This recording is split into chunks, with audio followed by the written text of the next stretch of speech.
नमस्कार, मैं Anuj Kumar VKS Vishnu online classes में आप लोगों का स्वागत करता हूं। आइए आज हम 12th की पॉलिटिकल साइंस पढ़ना चाहेंगे और आप लोगों को अच्छा से शीत युद्ध का दौर वो भी पढ़ाएंगे। सबसे पहले विशेष सूची देख लेते हैं। विशेष सूची में क्या क्या पढ़ना है, पहले हमको परिचय पढ़ना है। परिचय पढ़ने के बाद क्या पढ़ना है, द्वितीय विश्व युद्ध। द्वितीय विश्व के बाद क्या पढ़ना है, शीत युद्ध। द्वितीय युद्ध के बाद क्या पढ़ना है, शीत युद्ध। नहीं चलेगा ये,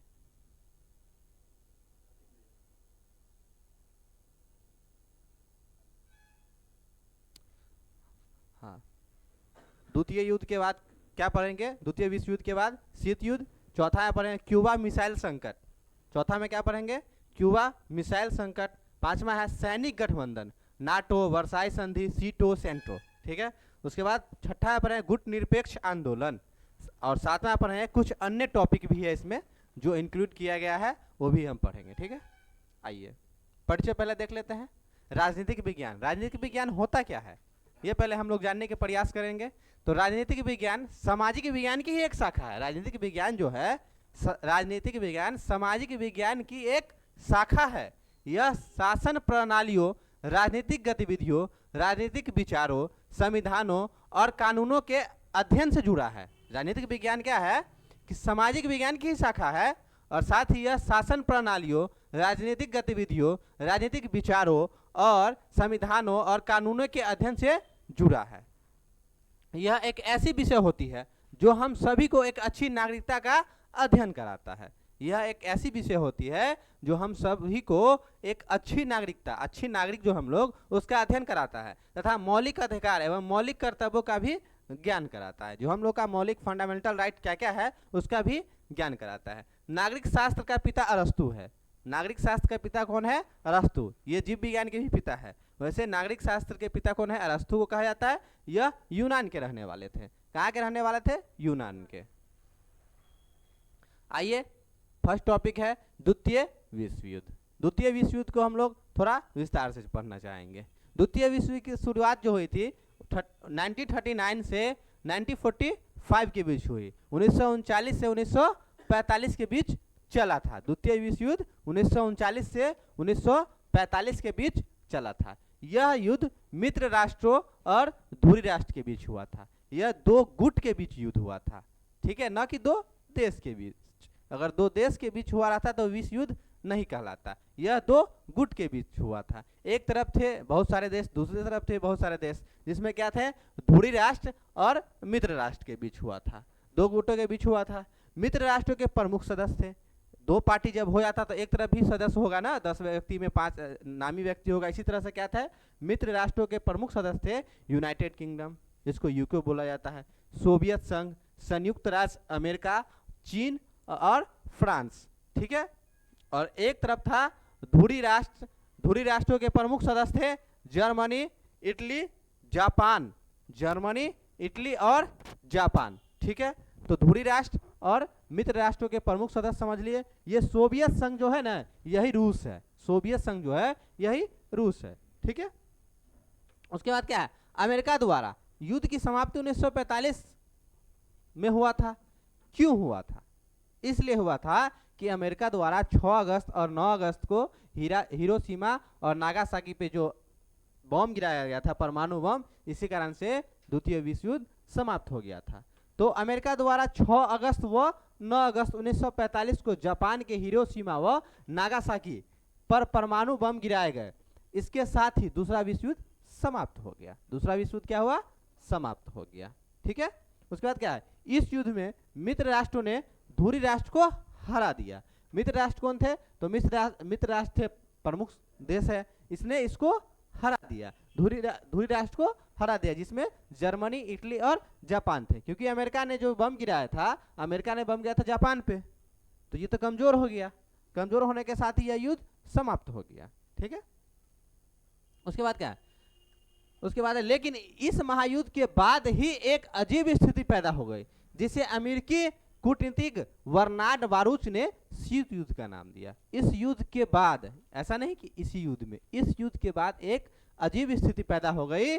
एक अमेरिकी कूटनीतिक बर्नार्ड बारूच ने शीत युद्ध का नाम दिया। यह एक तनावपूर्ण स्थिति दो महाशक्तियों संयुक्त राज्य अमेरिका तथा सोवियत संघ के बीच शुरू हो गई। ठीक है, इस तनाव की शुरुआत यूरोप में हुआ। एक तरफ पूर्वी यूरोप के देश सोवियत संघ के घेरे में आते चले गए, एक तरफ पश्चिमी यूरोप के देश अमेरिकी के घेरे में आते चले गए। ठीक है, इसी को पूर्व बनाम पश्चिम कहा गया है, इसी को पूर्व बनाम पश्चिम कहा गया।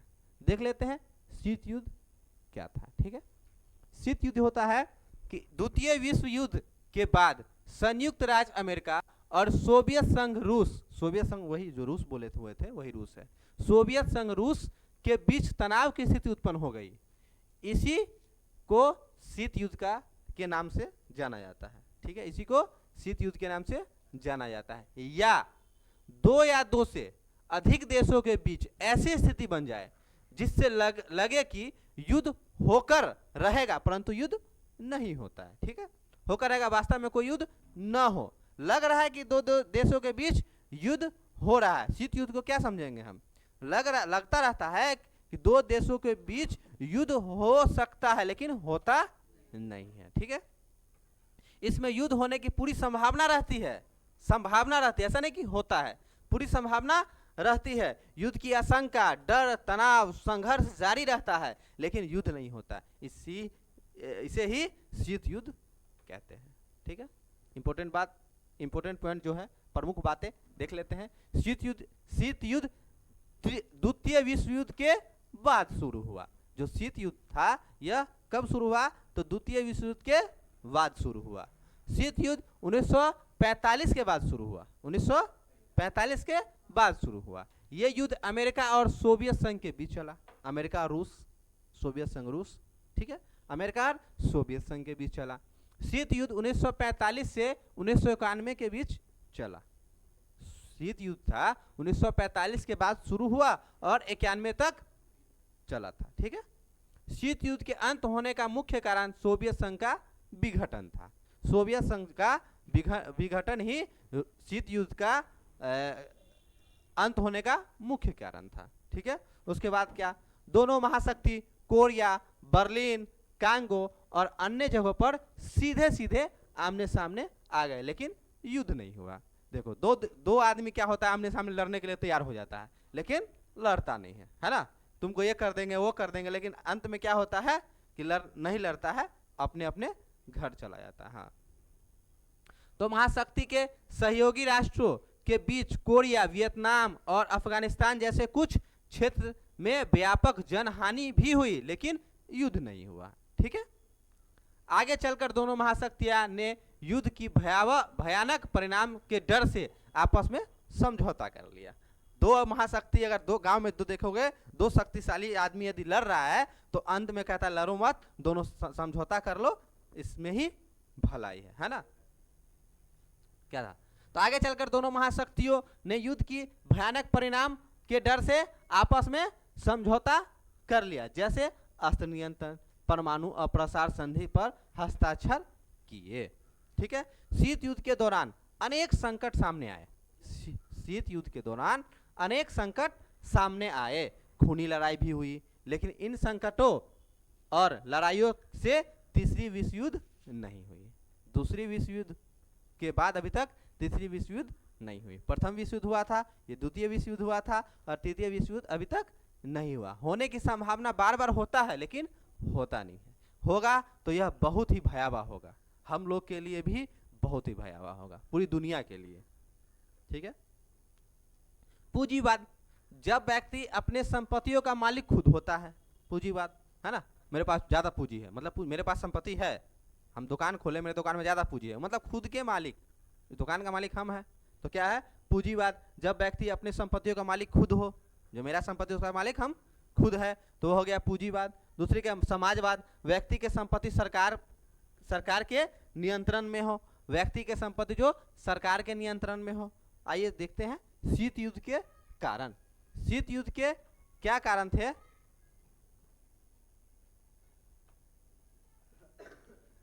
विचारों में मतभेद, जो विचार है उसमें मतभेद।